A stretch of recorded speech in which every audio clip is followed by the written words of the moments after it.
An illness at the time and played his leg of the two-city tour. Had a little bit of everything, didn't we? 2-1 pitch and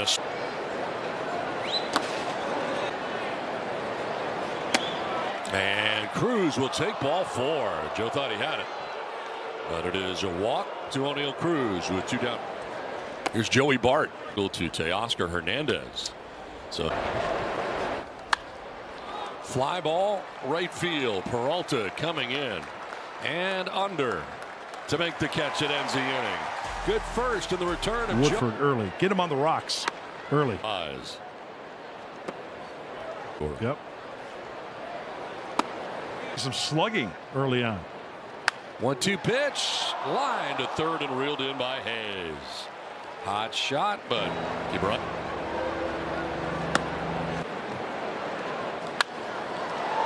Fly ball left center. From left comes Brian Reynolds.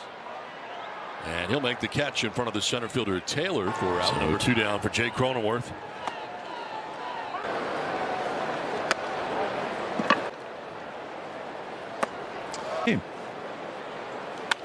Inside out swing and a bloop to left, falling fast, falling for a base hit. Working from the first base side of the rubber.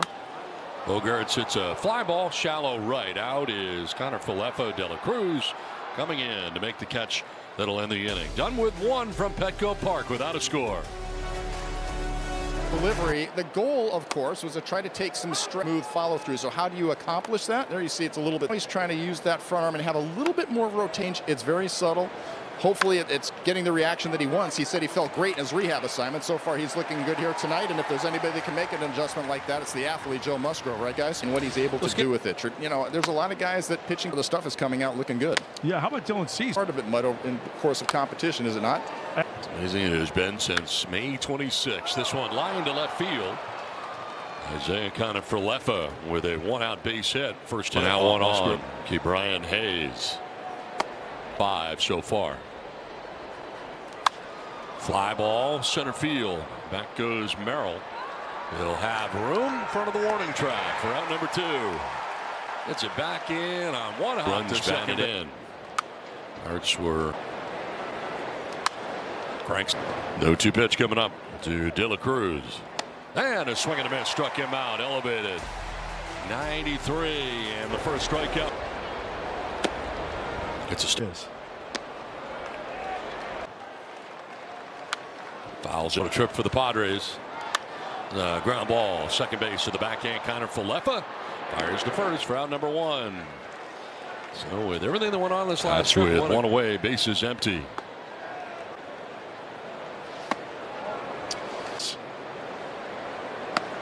Rio pitch, and it's all rookies in games hit. Dodgers part of the sweep in L.A. This one is grounded foul. That's a whole nother discussion though as to whether. Swing and a miss, and he strikes out. First strikeout for Jake Woodford.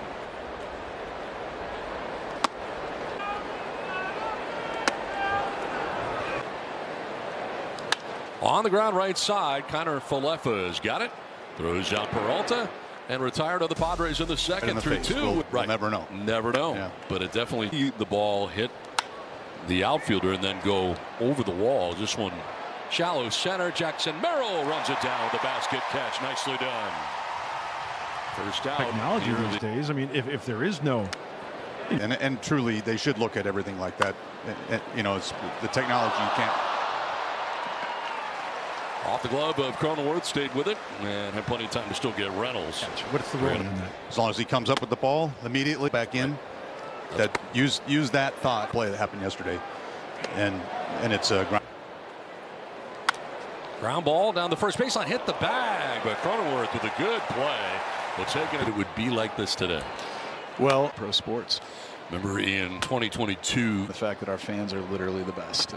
They love you. A difference with this team. They feel it, and a base hit to left field for Ah-Sung Kim. Maybe that play yesterday can get him going a little bit as he gets a base hit here. Well, last The role 19 they need to games. play on any given night or day, they're willing to do that. 7 outs with heart, as we've seen. And that's a fitting tribute to Peter and the patch that they wear. It's a special season. It's just really rewarding to see the team develop with so much resilience and heart in a year that we're focused on really paying tribute to who Peter was for this franchise and for this city. And, you know, really since spring training, Mike Schultz talked about getting better every inning, getting better every game, and this team has gotten better as the season has gone on. And AJ and our baseball operations team have really done an outstanding job of putting together a balanced roster and improving it throughout the season. You know, really it seems like ages ago now, but when we acquired Dylan Cease shortly before we, you know, boarded for Korea. It was down to third, to second for one, on to first. That's 2. And obviously then adding Luis Ariz earlier in the season, and then most recently strengthening our bullpen at the deadline. So we feel really good with Joe coming back tonight. He's looked sharp so far. He's going to be a big part of what we do down the stretch. Getting Fernando back soon. So we feel really good about this team and what they're capable of doing down the stretch and into the postseason.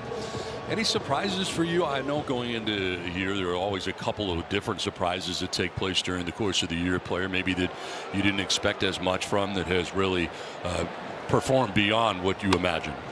Yeah, I mean, we've had contributions from a number of players this year that probably were not expected, at least not at the level at which they've contributed. You know, Jerks and Profar. Jackson Merrill's a rookie playing in a new position that he had never played before and doing it at the major league level at, you know, 20 years of age on opening day. David Peralta, Donovan Solano, you know, really goes back to really putting the pieces together in an integrated way this year on this roster, and it's really come together great. And, you know, last year we struggled to really break through and win close games, and this year 30 comeback wins, you know, 7 walk-offs, 7-1 in extras. And it's really become the identity of this team, and that's been a really great surprise to see culture shift so quickly in less than a year. Well, Eric, big thing here recently, Padres sent out season ticket renewal letters last week for the 2025 season. 2 seasons in a row of record season ticket memberships. Anticipate continuing next year and start wait list again. How's that working? Yeah, so our season ticket renewals have been really strong so far, and we anticipate even more demand with a continuing wait list for next year. And we're just so thankful for the support we've been getting from our fans. You know, very engaged and excited for this Padres team and even beyond this season.